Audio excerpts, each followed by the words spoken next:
Things are just different in the Hoosier State. In Indiana, basketball is religion. Purdue University is West Lafayette's church, and Coach Matt Painter is their pastor, shepherding his Boilermakers to 471 wins and 215 losses at the season's start. Despite their success and prominence at a national level, the Boilermakers typically don't bring in McDonald's All-Americans from high school. They do, however, pride themselves on the All-Americans they produce while they're at Purdue.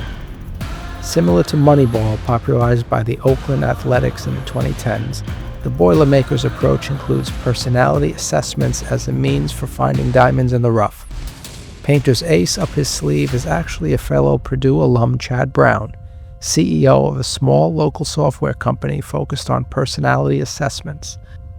The fruits of this have helped the Boilermakers bring in arguably two of the best collegiate players of the modern era, two-time Naismith National Player of the Year Zach Edey, and point guard and current Naismith favorite Braden Smith, the reigning Big Ten Player of the Year and 2025 Bob Cousy Award winner.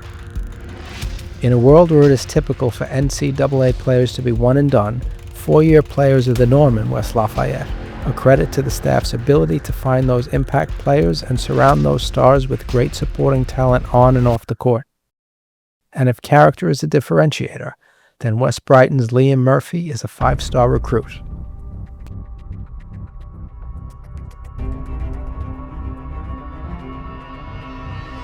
This is about as far up the Division I food chain as anybody from Staten Island has ever landed. Paint gets what Paint wants, and in this case, Paint wants a dead-eyed shooter. Fantastic additions to an already elite Purdue roster.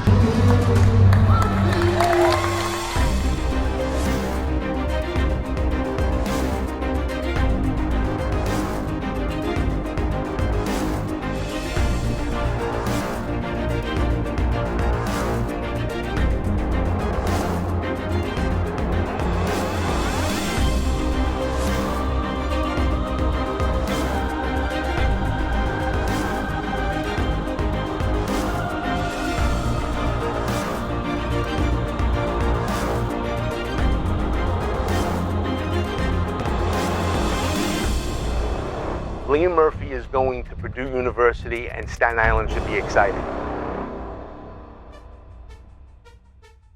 I'm Chad Brown, the CEO of Profile. I've been running the company for about 13 years, and we're a small software and consulting company that has a niche, and we call it behavioral analysis. Coach Painter is a very data-driven coach. Coach of the year many times in college basketball. He's got the preseason #1 team in the country, and Liam's a part of that, right? Liam Murphy is a big part of that. An elite program, elite facilities, and the coach is one of the best guys working. They're a very together team, and what they were able to do, it seems like, is go around the country and cherry pick a few guys that would fit the concept very well. Paint had an interview. The reporter asked the question, do you think you can recruit the higher level McDonald's All-American type because you're having so much success? And he goes, what about the guys we got now? He goes, I kind of like the type of guy we have now. And he was basically saying to the world, like, I'm comfortable in my own skin. I like the guys that don't need all the accolades. Purdue, it was kind of surprising, but not surprising in like, hey, oh my gosh, I did not deserve. It's more like, it's such a great program that it's just like incredible to like watch. It's easy to say he's 6'7", that's the reason he's where he's at, but it's not. It's because the hard work he puts in. He'd go to the YMCA at 5 in the morning before school. We'd be hanging out, and no matter what he was doing, he would leave and he would make sure he'd be at those workouts, shoot around. So there was a few times where he already went to the gym in the morning, and then after school we obviously had like practice for our own teams. His team had practice first, then mine, and then he lifted during our thing when we were going. And then he made me stay for 2 more hours after my practice to help feed him and shoot around with him after.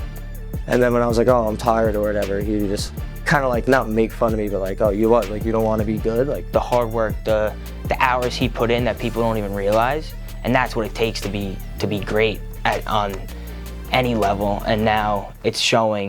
Purdue basketball being so good through the years, they were almost full.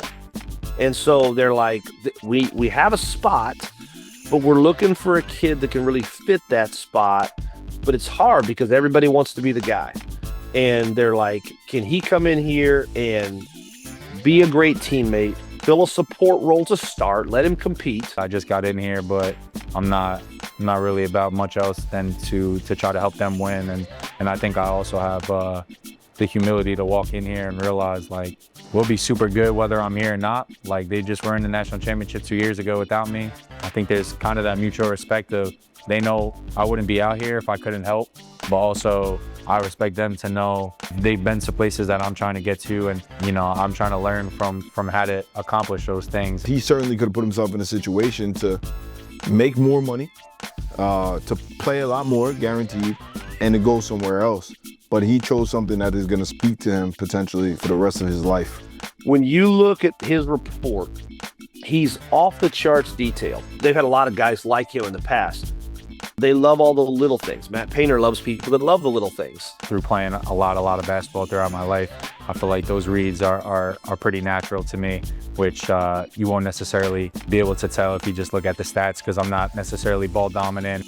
He has a lot of belief in himself and confidence in himself, but all of it has come through just preparation and work and stuff. That it's not like just like an arrogant, flippant, oh, I could do whatever. It's, I know that I've put in the time to do this, so I'm going to do it, and I know that if I just do what I know I can, I'll be completely fine and do what I need to. He'd be playing guys that could be 5 stars, RJ Davis at Stepanak, and I've never seen someone be so confident. Like, he always thought he was the best player on the basketball court, and I think it shows when he played. He's definitely a microwave type of player. Once he hits a shot, it kind of keeps rolling. Kind of almost saw that last year where he was almost like in a flow state. He hit a shot and he was just going to keep hitting them. So he's got that East Coast tough guy persona, and he is. And he's super competitive, but he's under the hood. He's very supportive and very detailed. The guy hits a 3, he's up clapping, he's celebrating. And that just speaks to the type of person that he is. Like, you can't tell if he got in or didn't get in when he's on the bench, because he's going to be there for everybody around him. Liam has like almost a chip on his shoulder. It's like this thing called self-respect that's very high for him. He really is driven to be proud. He's got a chip on his shoulder to prove he can do it. And you would think all athletes are like that. Not necessarily. There can be other things that motivate the athlete. But with Liam, that's kind of front and center. And ever since he was in Little League, I said, like, you have what if I told you had 66 games left in your career? 40, 12, 6. Are you going to play the same way as you did? Like, it's like just another day? No, you play like you want to play and not like all out. Competitive as all hell, like in anything. The things that you will tell him that he can't do, especially at that level, he'll be able to do it beyond the best of his ability, because he's smart and because he's competitive. And more than he's smart, there's a lot of smart players out there, but he's gritty. But then there's this really unique characteristic on the assessment that it's called intellectual curiosity, which just means like if somebody's really high, they love to learn. Think of like 0 to 100. If somebody's really high, like 60, 70, 80, 90, 100, in a category, it's something that really moves them. If they're lower in that category, in this learning, they can be just a little more incurious. Like, so someone that's lower could love to learn about basketball, but I don't want to watch documentaries and books and other topics. Liam is 100 out of 100 in learning. I think it's kind of like he approaches it kind of in a similar way as basketball. Like, it was kind of instilled in us by our parents for a little like a pride thing. Like, if you're going to do something, do it well and put everything you have into it. You could kind of see him like the same type of competitiveness there. Like, there was like rankings in high school, like what number in your class you were in terms of like GPA. And you could tell like he was always like trying to get himself up there as high as he could, because it's just like that little thing, like a competition for him. He loves to learn, and that means all types of subjects. So I'm like, if you know Matt Painter at all, he reads all the time. Like he'll be reading 3 books at a time. So I'm like, coaches, like, this guy's a lot like the head coach, man. He loves to learn. He's willing to play a role. He's got an elite skill set with what you guys are looking for. So I'm like, when it comes to fit and you don't have a lot of spots, I'm like, this dude's like kind of a rare find. He seems like he has the right attitude, comes from a great background, really intelligent, just a great team player and a great teammate. So all of those things, you're going to have success at our team. So with all that stuff being said, I was like, you guys can go do your due diligence like you always do. I said, but in profile land, this guy is a great, unbelievable fit for what you're looking for now.